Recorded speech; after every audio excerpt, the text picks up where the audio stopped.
We provide you the platform to turn your dreams into reality. Give wings to your aspirations with KR Mangalam University. Straight of Hormuz बंद हो जाएगी और red सी भी बंद हो जाएगी, वो तो ग्लोबल ट्रेड इंस्टेबिलिटी शुरू हो गया। अब सारी दुनिया सफर कर रही है। सबसे नुकसान का एशियन कंट्री, इंडिया में, चीनी में, साउथ कोरिया, जापान, जो उनकी 40% के वहां पर तेल के आते, वहां पर हमारा गल्फ ये रुक गया। आप समझ लो नेतन्याहू बिल्कुल उनका पॉलिटिकल करियर खत्म हो जाएगा। ईरान और इजराइल संघर्ष में बीते कुछ समय से अमेरिका की भूमिका देखने को मिली। वहीं 23 जून को यूएस के राष्ट्रपति डोनाल्ड ट्रंप ने दोनों देशों के बीच संघर्ष विराम का ऐलान किया।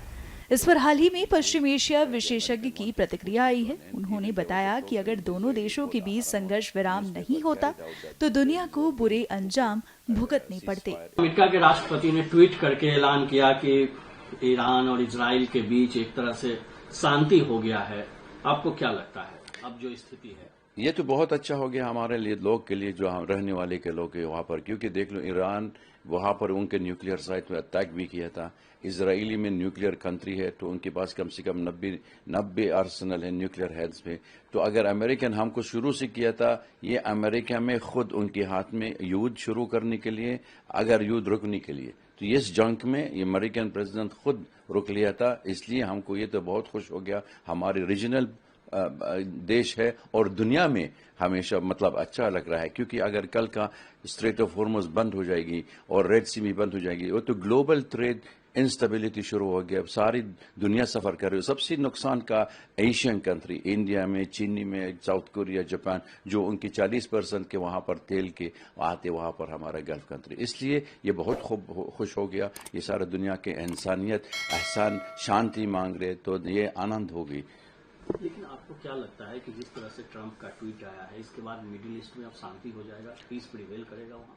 ये जिस वक्त राष्ट्रपति ट्रंप आ गया था, वो खुद कह रहे उनकी पॉलिसी में रिजीम चेंज बाय फोर्स नहीं मांग रहे। लेकिन दुनिया का मालूम हो गया उनकी सिर्फ 2 ऑब्जेक्टिव है मिडिल ईस्ट में, अमेरिकन इंटरेस्ट है। एक तेल का, दूसरी इजराइल का डोमिनेंस है। जब तक तेल के लिए मिल रहा था तो इजराइल डोमिनेंस हो रहा है, लेकिन नेतन्याहू जो प्रधानमंत्री के इजराइल में खुद अमेरिका के लिए ड्रैग करना चाहिए, उसके लिए युद्ध शुरू करने के लिए अगेंस्ट ईरान।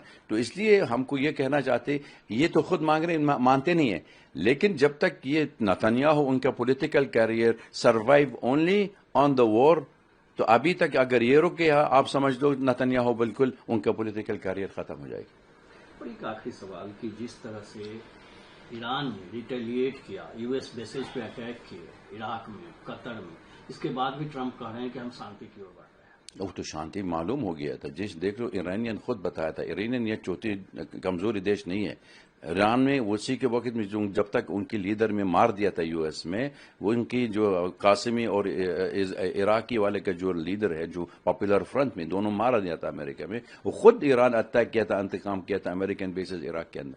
और आज तक जब तक उनकी अमेरिका खुद यूनिलैटरली अटैक भी किया था, ईरान का न्यूक्लियर साइट भी है, तो ईरान खुद कह रहे आप 6 रॉकेट फाड़ दिया था हमारा न्यूक्लियर साइट की तरफ, हम आपके लिए 6 बैलिस्टिक रॉकेट में आपकी तरफ में फेंकने के लिए तो करा दिया था। इसलिए ये कहना चाहते हो ईरान इज अ सिविलाइजेशन, ये सब कुछ सारी दुनिया मालूम हो गया। और ईरान छोटी बात नहीं कर सकते और बिल्कुल सरेंडर नहीं कर सकते। तो अमेरिका खुद मालूम हो गया, क्योंकि पहले तक 1979 से पहले तो अमेरिकन ये खुद बहुत दोस्ती है और सबसे बड़ी शक्ति भी बनाया था अमेरिका में खुद। the 12th largest army in the world, Iran वक्त शाह के नाम, क्यों अमेरिकन भी सपोर्ट कर रहा है। लेकिन आज तक जब तक वो सरकारी बदल हो गया 1979, तो अमेरिका एंटी ईरान शुरू हो गया। लेकिन एंटी ईरान शुरू हो गया, इसका मकसद नहीं होता ये अमेरिका अटैक कर। जहां भक्ति है हर शब्द में, कथाओं में छुपे हैं दिव्य रहस्य और ज्योतिष देता है जीवन को दिशा। धर्म से जुड़ी हर बातों को जानने के लिए हमारे चैनल स्तुति को सब्सक्राइब करें। चैनल पर जाने के लिए इस लिंक पर क्लिक करें।